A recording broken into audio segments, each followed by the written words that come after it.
नमस्कार साथियों। जैसे आप सभी को ज्ञात होगा कि बीते दिनों हमारी टीम माननीय मुख्यमंत्री महोदय हरियाणा सरकार से मिली थी और हमने अपने सामाजिक स्वाभिमान का ज्ञापन, जिसे हम बार बार कहते हैं, हमारे समाज को उसकी वास्तविक पहचान से संबंधित दस्तावेज हमने माननीय मुख्यमंत्री महोदय को दिया था। और इससे पहले भी हम अपने माननीय विधायक महोदय रणधीर सिंह पनिहार जी को और हमारे समाज की वरिष्ठ नेत्री माननीय सुनीता दुग्गल महोदया को और हरियाणा अनुसूचित जाति आयोग को और इसके अलावा जो अन्य विधायक महोदय हैं, जस्सी पेटवाड़ जी, चंद्र प्रकाश जी, सांसद जयप्रकाश जी और उकलाना से विधायक नरेश सेलवाल जी, इन सभी को हम जो है ये ज्ञापन ऑलरेडी दे चुके हैं। और इसके अलावा हमने काफ़ी प्लेटफॉर्म पे जो हमारी आह्वान स्वाभिमान का पुस्तिका है, जिसमें मुख्य डिमांड हमारी यही है कि हमारे समाज को जो है इसको वास्तविक हक मिले, वो हमने दिया था। लेकिन साथियों, इसमें एक बड़ी ताज्जुब की बात हमें हैरानी भरी लगी हमेशा, और बार बार हम कहते भी हैं विभिन्न मंचों से कि देखिए, ये जो हमारी मांग है ये समाज की मांग है और ये किसी की व्यक्तिगत नहीं है। इसलिए हमने अनेकों बार अपने साथियों से ये कहा, जो हमारे समाज के माननीय हैं, उनको भी कहा कि कम से कम आप लोगों को इस मांग को प्रमुखता से विचार करना चाहिए। और दूसरा, अगर आप लोग इस बारे में ज़्यादा जानना चाहते हैं, चूँकि देखो ये अध्ययन का काम है और इसमें बहुत ज़्यादा जो दिमागी कार्य रहता है, तो मैं तो सभी से ये बार बार निवेदन किया है कि यदि किसी पॉइंट पे, किसी टॉपिक पे किसी के कोई क्लियरेंस नहीं है, तो कम से कम आप लोग, हम तो इजीली अवेलेबल हैं, सोशल मीडिया पर भी हम लिख रहे हैं और अन्य प्लेटफॉर्म पर भी हम हमेशा उपलब्ध रहते हैं, आप लोग मेरे चेहरे से भी परिचित हैं।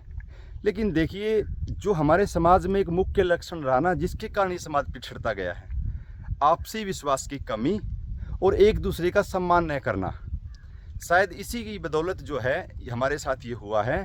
और आज तक हमारे समाज के किसी बौद्धिक आदमी ने एक बार भी इस टॉपिक पे हमारे से मुखातिब होने का प्रयास नहीं किया है।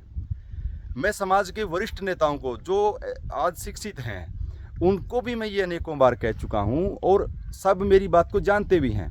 लेकिन मैं एक निवेदन बार बार करता हूँ कि मैं ये बिल्कुल भी दावा नहीं कर रहा हूँ कि जो मैं कह रहा हूँ वो सत्य है।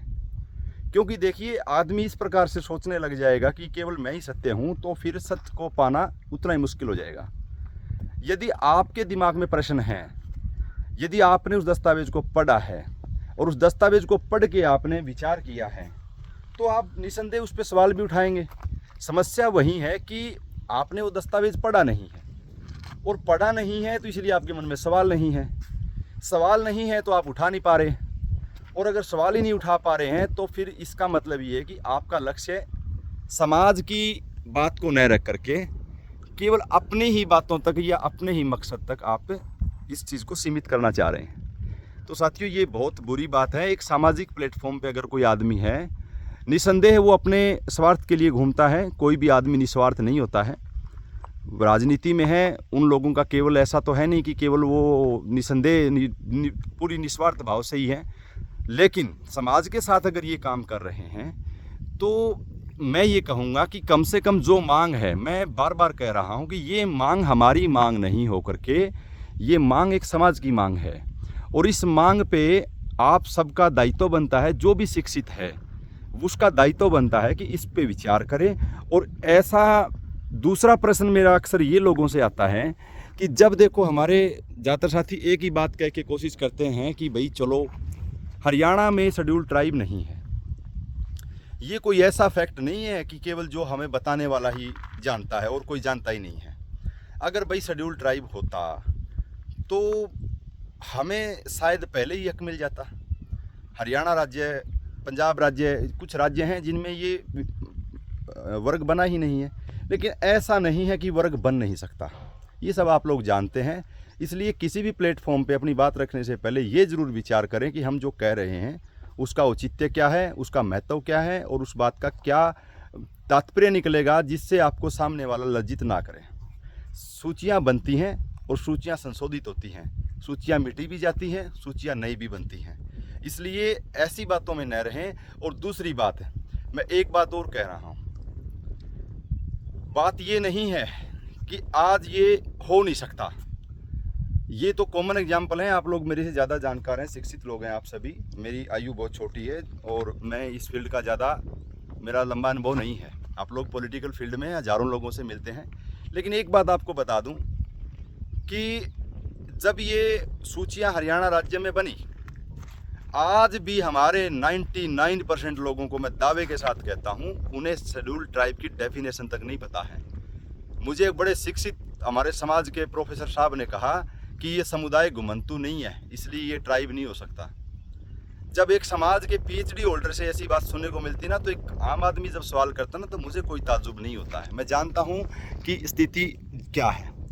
इसलिए दूसरी जो बात है कि शेड्यूल ट्राइब बने या न बने, ये हमारे सामाजिक स्वाभिमान की बात है। आपका समुदाय जिसको इतने हिस्सों में तोड़ा गया है, ये आगे न टूटे और इसका एक सामाजिक संगठन बचा रहे, इसके लिए ज़रूरी है कि हम अपनी पहचान को लेकर के लामबंद हों। ये हमारा लक्ष्य है। जो लोग समाज को केवल आरक्षण का माध्यम समझते हैं, यानी जिसको केवल समाज में अपना स्वार्थ नज़र आता है, जितना दगा इस समाज से शिक्षितों ने किया है, उतना दगा अशिक्षितों ने, अनपढ़ों ने नहीं किया। उन्होंने अपने गोत्र नहीं छुपाए, अपने नाम नहीं छुपाए, अपनी पहचान नहीं छुपाई और अत्यंत गरीबी में रह करके अपना सामाजिक स्वाभिमान बचाया। और हमारे तक ये आज बात पहुंच रही है। उन पूर्वजों को नमन करते हुए, हमारे उन साथियों को याद करते हुए, और आप सबको ये प्रण लेना चाहिए कि आज नहीं तो कल। हम कौन से कब कह रहे हैं कि हम आज ही कर देंगे। इंस्टेंट कोई चीज़ नहीं होती, ये लंबी चलने वाली चीज़ें हैं। और दूसरी बात बता दूं आपको, अक्सर इस मामले में जो राजस्थान का हमारा समाज है, उन लोगों को तो बड़ी प्रॉब्लम भी हुई है कई जगह। मैं सभी का नाम नहीं ले रहा हूँ, कुछ साथी हैं जो बिल्कुल अपरिपक्व हैं, उन्होंने भी इस चीज़ को बार बार, एक बात तो उनको ये है कि बस समाज के नाम पे बेनिफिट मिल गया, अब समाज से कोई लेना देना नहीं है। समाज के 2 टुकड़े में, 3 टुकड़े में, 40 टुकड़े में, कोई फ़र्क नहीं पड़ता। लेकिन एक बौद्धिक होने के नाते आपकी जिम्मेवारी बनती है कि इस टॉपिक पे आप लोग सोचें, विचारें। और दूसरी बात मैं ये कह दूं, लोकुर कमेटी ने जब राजस्थान में माननीय हमारे स्वर्गीय महापुरुष डालचंद आर्य जी ने मांग की, लोकुर कमेटी में ये स्पष्ट आ गया था कि ये जो जाति है ये शहरों में माइग्रेट कर चुकी हैं और अब इसमें ट्राइबल होने के लक्षण नहीं हैं। ये रिपोर्ट है, आप लोकुर कमेटी की रिपोर्ट देख लीजिए। ये 1960 के दशक की बात है। तो लेकिन ये बताइए फिर 1974 में पूरे राजस्थान में कैसे अधिसूचित हो गई। सरकार ने देखा कि ये वर्ग वास्तव में वंचित है, इसको इसका हक दिया जाना चाहिए, और ये काम सरकार ने किया। और आज राजस्थान में जो इस वर्ग है अधिसूचित है शेड्यूल ट्राइब के अंदर। हरियाणा की भी वही बात है। हरियाणा में इस समाज की आबादी लगभग एक ठीक ठाक आबादी है, बिल्कुल नगण्य की नहीं है। और मैं एक चीज़ और बता दूं आपको, शेड्यूल ट्राइब हरियाणा में ज़रूर बनेगा, क्योंकि हमारे साथ साथ अनेकों ऐसे समुदाय हैं जो आज भी विकास की दौड़ में अत्यंत पिछड़े हैं। हमारी स्थिति फिर भी दूसरे तीसरे नंबर पे आती है अनुसूचित वर्ग में भी। बहुत से समुदाय हैं जिनको डिनोटिफाई किया हुआ है, जो घुमंतु हैं, जो टपरीवास हैं, जिनका सामाजिक पहचान ही नहीं है। आपके समाज को तो 3 हिस्सों में बांटा है, किसी समाज के तो नाम ही नहीं पता कितने हिस्सों में बांट दिया है। वो लोग भी जागेंगे और वो लोग भी अपने हक की मांग करेंगे। बीते दिनों मुझे हमारे एक समाज के ही साथी लीलाराम जी एक कार्यक्रम में मिले थे, नायक समाज से हैं। बहुत से साथी हैं जिनके दिलों में अपने समाज को लेकर के पीड़ाएं हैं। तो वो लोग सब जब उठेंगे तो ये मांग भी करेंगे, और इस मांग को लेकर के जब सजगता आएगी तो निसंदेह सरकार इस पर विचार करेगी। इंस्टेंट काम नहीं है, और इंस्टेंट का भी कुछ होता नहीं है, ये सामाजिक काम होते हैं। जब धीरे धीरे सामाजिक जागृति चेतना बढ़ेगी, लोग इस पर विचार करेंगे, अपने समाज के बारे में जानेंगे। समाज को देने का समय आ गया है। समाज से बहुत कुछ खींच लिया है, समाज में कुछ नहीं बचा है। इसको फिर से हरा भरा करने के लिए पिछले 1 साल पहले धान का यूथ काउंसिल सरसाना ने एक छोटा सा पौधारोपण किया था धान का कुलवंश वृक्ष का। आज वो धीरे धीरे पल्लवित हो रहा है, उसकी शाखाएं मजबूती से हरी होने लगी हैं। एक समय में इस पे अनेकों अनचाही बेलें लिपट चुकी थी अलग मिलते जुलते नामों के कारण, और इसको पूरी तरह से सुखाने का काम भी शुरू हो चुका था। लेकिन परमात्मा की कृपा है, माननीय प्रेम बमनिया जी मध्य प्रदेश नीमच से, जिन्होंने हमें रोशनी दिखाई और इस बारे में हमने काम शुरू किया।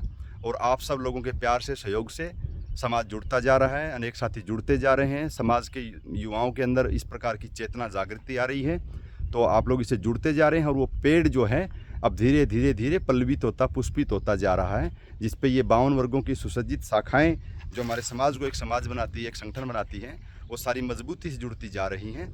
आने वाले समय में बेहतरी के साथ जुड़ेगा और मुख्य धारा में ये शामिल होगा।